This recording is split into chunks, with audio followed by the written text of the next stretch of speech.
Hey guys, what's up? Welcome back to StarCraft 2 Strategy. We're going to be taking a look at a mirror matchup today. This is a Protoss mirror matchup, so Protoss versus Protoss. Now in this particular strategy replay, our Protoss player here is Reen, and our Protoss opponent is Mouse's Mana. So we'll go ahead and go straight into Reen Vision here. So what we're going to be looking at here is a proxy gateway, an early game proxy gateway, putting out some early harassment with some zealots, and then teching quickly up to a Stargate to get out some void rays.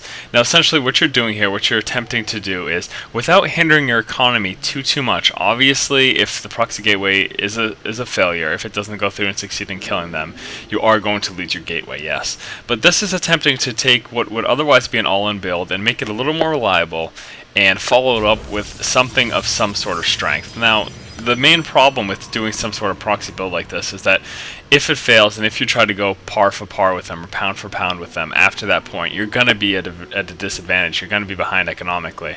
So if you instead go for trying to do something like this, trying to do this proxy gateway, and then switching into something that's of higher tech than what they're likely to go for, then that's where you can be successful. Again, if the average Protoss player in a Protoss versus Protoss matchup will go for a warp gate build, whether it be a 4-gate or 2-gate robo or something of the sort.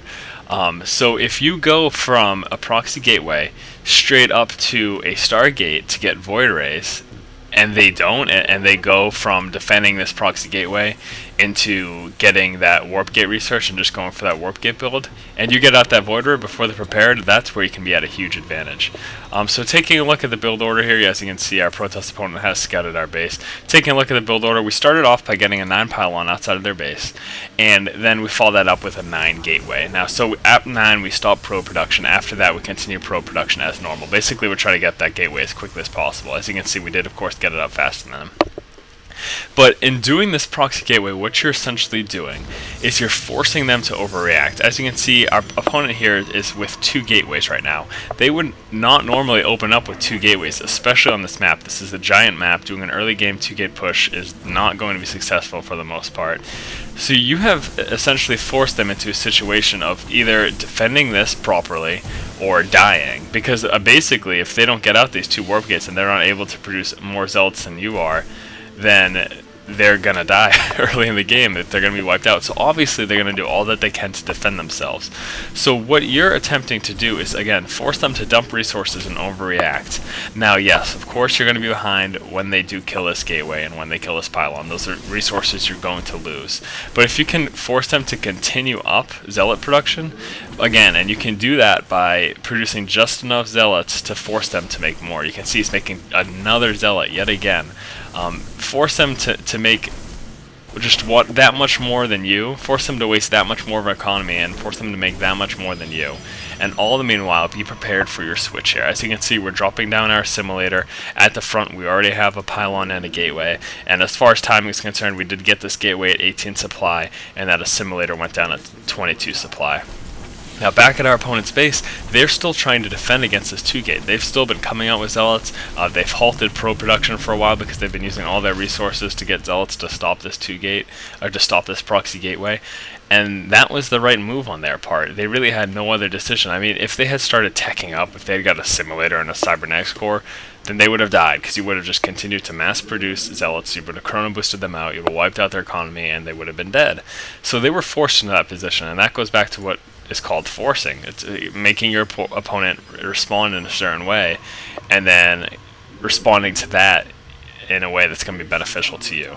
Now, obviously, after that push, what's going to happen is we're going to become vulnerable to a counterattack. And what we're going to do to defend ourselves from this, instead of massing up units, because again, we are planning to tech up to a Stargate in order to get some void rays out, we're going to be getting this forge, and we're going to be getting some photon cannons.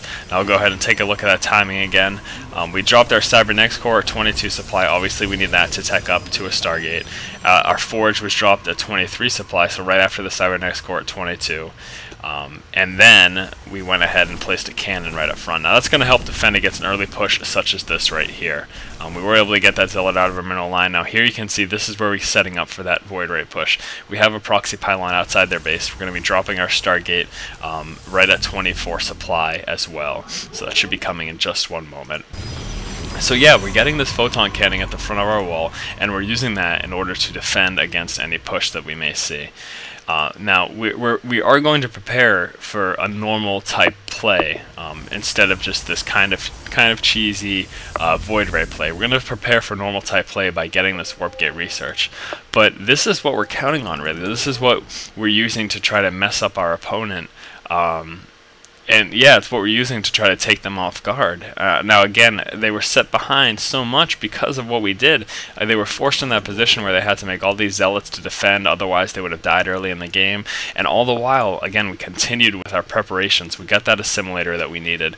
We got our cybernetics core, and we didn't put busy on our thing, so now people can just message us right in the middle of our videos.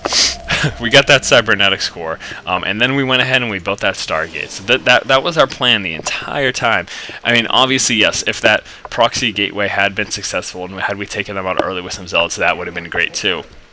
But what's even more important is what I said, that we made just enough to force him to continue to produce zealots and halt all other production, otherwise for fear of being wiped out early. But we didn't make too much that it would have been a huge economic loss for us, and we didn't forget about building up for the rest of our force for a continuation of our strategy, which was of course getting that Stargate. So now here we are. We have this first void ray out. We are chrono boosting our second void ray, in fact, and we did obviously get that second assimilator, which we're going to need for a void ray build. Now I told you we went for that warp gate research, and that's going to be pretty vital as well, because once this is done, what we can do is in this particular positioning with our void rays, we're going to be dropping a pylon right here, and this is a great example on this map specifically. We're going to be able to warp in units as long as we maintain vision on this side of the cliff, because we're going to have pylon power right there, and that's going to be very beneficial as well. So our second void ray is out now, getting them charged up before we engage with any of the units, getting them charged up on this assimilator, and then once we reach that third level, that's when we're going to go ahead and attack our main targets.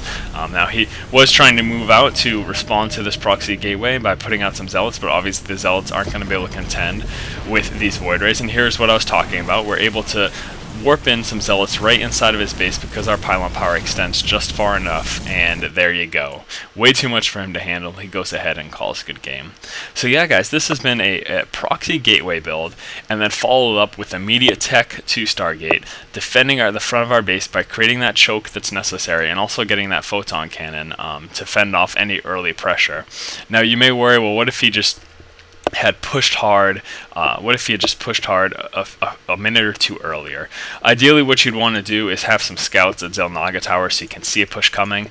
And again, especially on this particular map, if that had been the case, you would have caught them way in advance. You could have dropped down another photon cannon or two and again some stalkers to shoot from behind the wall, and you would have been just absolutely fine. And again, you could have continued with this production of void rays from this proxy Stargate.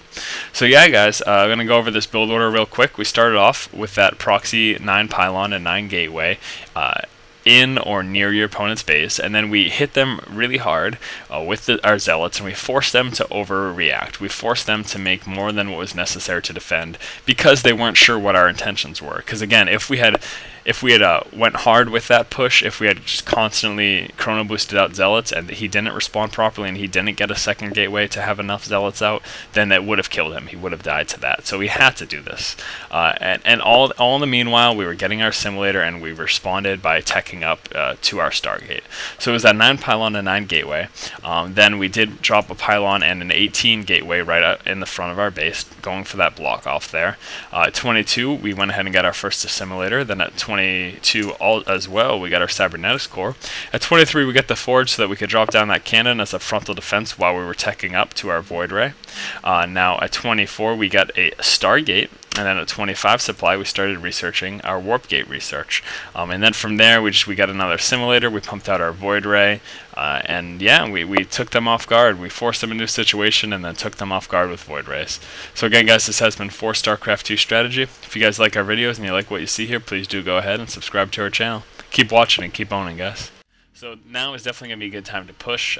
Again, we saw that fast expansion, we saw that fast tech. If we let that sit for too long, they're really going to be in a very strong position. So we do need to push out and try to do as much damage as possible. At the very least, we want to try to disrupt the economy coming from this natural expansion.